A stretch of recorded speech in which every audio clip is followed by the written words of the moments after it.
Hi, this is Alex from phpacademy.org, and this is a PHP video tutorial for the new Boston. Now in this tutorial we're going to be connecting to our database, but we're going to be using a class to do this, and we're also going to be using a constructor to initiate some variables first of all when we initiate this class, or when we create a new instance of this class. So what we're doing is we're taking a few things that we've learned already and we're applying them into a real life situation, or a real life application rather. So the first thing I want to do is obvious. I'm going to create a new class. So this class is going to be called database connect. So let's open that up into our block so we can start writing what we need inside of it. Now the first thing we need is a constructor, and what this is going to do is it's going to take the host name, the username and the password, and it's going to apply this to a method inside of our class. So we're only working with one class here, but we're using a constructor first of all to take in some variables, and then what we're doing is we're using a method inside of our class to actually connect to the database.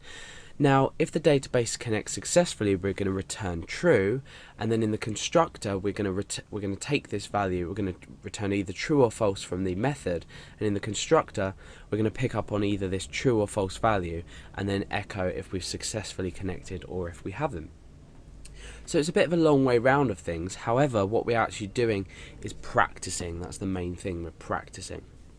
Okay, so the first thing we need to do is create our constructor. So I've got here, I'm going to say public function 2 underscores and construct.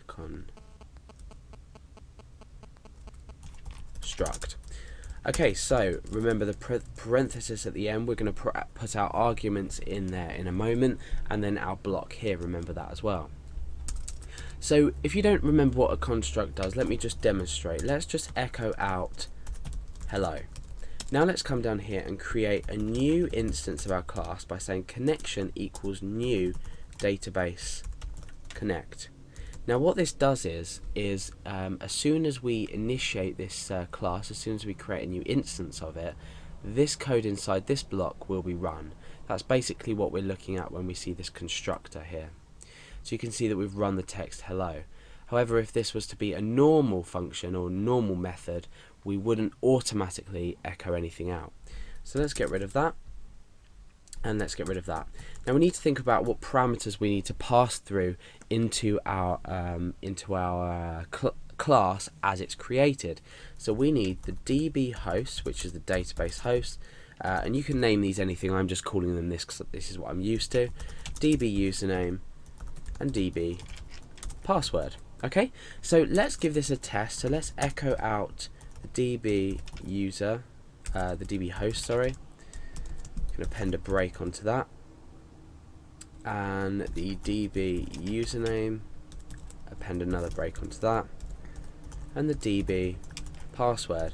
So we're basically now testing when we create the new instance of our class, our database connect class, we're testing that the parameters are being sent through correctly.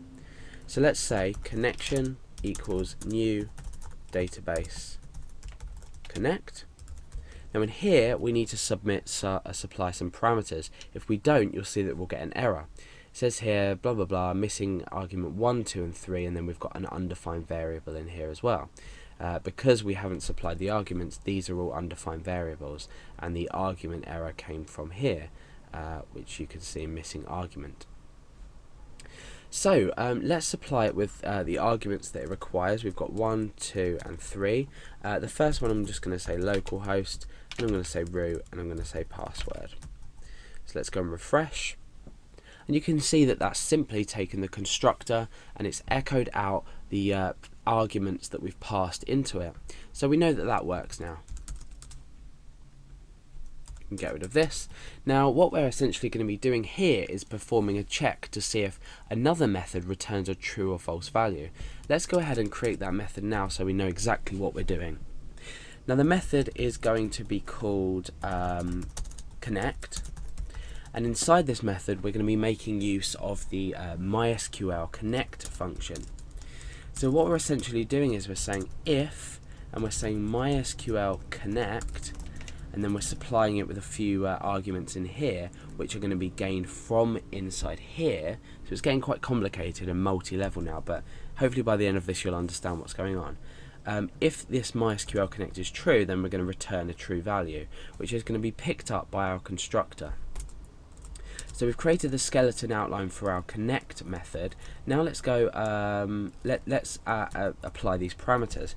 So it's db host, db username, and db password. So what this will do is this will allow us to feed in some parameters or arguments into this connect method, and we're going to do that inside our block code here.